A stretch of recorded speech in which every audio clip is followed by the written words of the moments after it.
Vamos à entrevista do dia com Denise Campos de Toledo. Eu converso agora com Aldo Rebelo, que é ex-presidente da Câmara dos Deputados, ex-ministro do Esporte, de Ciência e Tecnologia, da Defesa e relator da Comissão Especial do novo Código Florestal.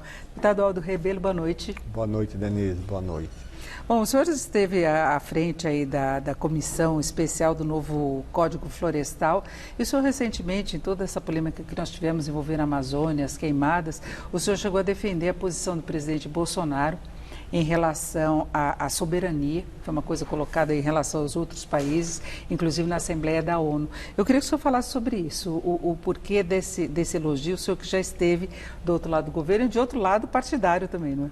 Claro, eu estou do outro lado. Nesse caso específico, é que eu acho que os europeus, os países europeus, não têm nenhuma autoridade para fazer não só as críticas, mas inclusive cogitar de interferência na Amazônia, como cogitou o presidente francês. O Brasil tem a legislação ambiental, a legislação florestal mais rigorosa do mundo, não se compara com nenhuma legislação de nenhum país europeu. O Brasil tem a proteção ambiental mais ampla, não só o governo protege, nós temos, Denise, 130 ou 140 milhões de hectares destinados para terras indígenas no Brasil. E nós temos 60 milhões, um pouquinho menos, para produzir toda a nossa safra de grãos, toda a nossa produção agrícola. O número de parques que nós temos no estado do Amazonas, que são 1.600.000 quilômetros quadrados, 3 vezes a área da França, mais de 98% é vegetação nativa. Tudo, cidades, infraestrutura, pecuária, agricultura, tudo isso no estado do Amazonas estão em pouco mais de 1% do território do estado. Então, como é que nós vamos ser acusados?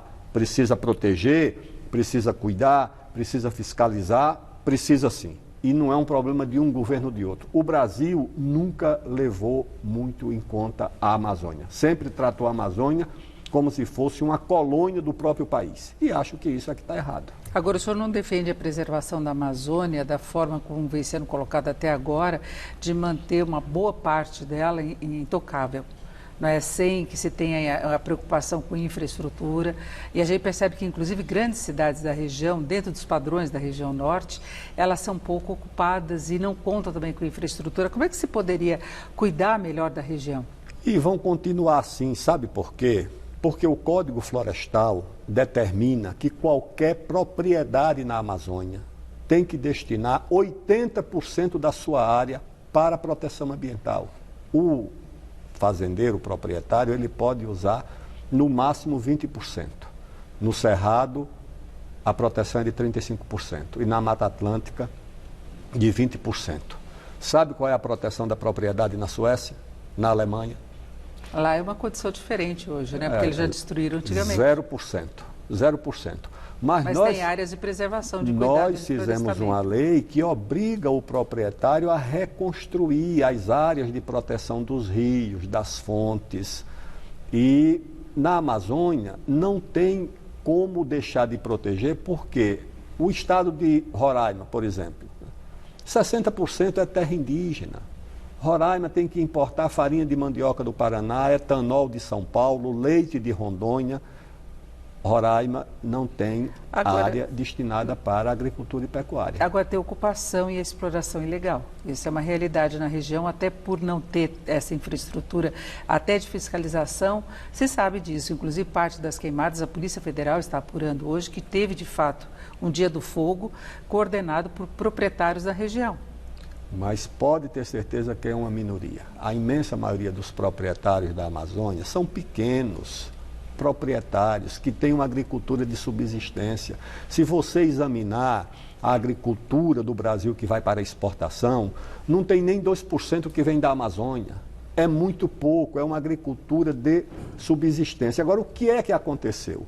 O governo brasileiro, na época em que o slogan era terra sem homens para homens sem terra, na época em que o slogan era integrar para não entregar, dirigiu para a Amazônia uma população de gaúcho, paranaense, catarinense, paulista, nordestino, para viver dessa ocupação, para derrubar floresta e criar gado e plantar café, milho, soja. Aliás, o Banco do Brasil não emprestava para quem não ocupasse a floresta. Se você tivesse lá um lote e não derrubasse, o banco não emprestava.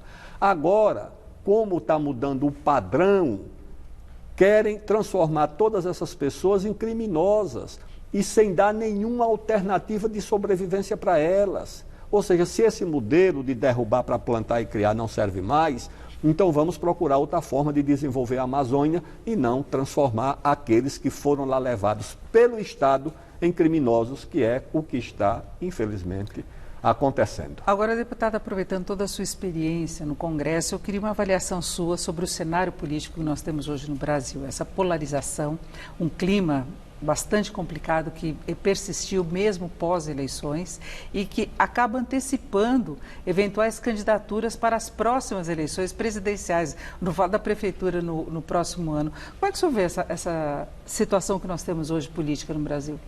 Eu acho que é um cenário muito preocupante. Por quê? Porque não há como governar o Brasil sem o Congresso e sem os partidos.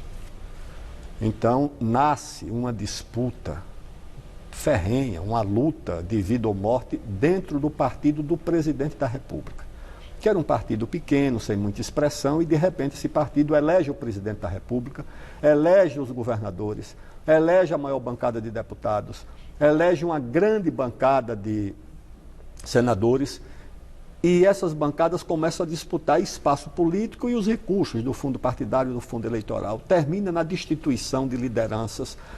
Essa disputa dentro do partido do presidente contamina os próprios aliados, que ficam inseguros sobre com quem conversar.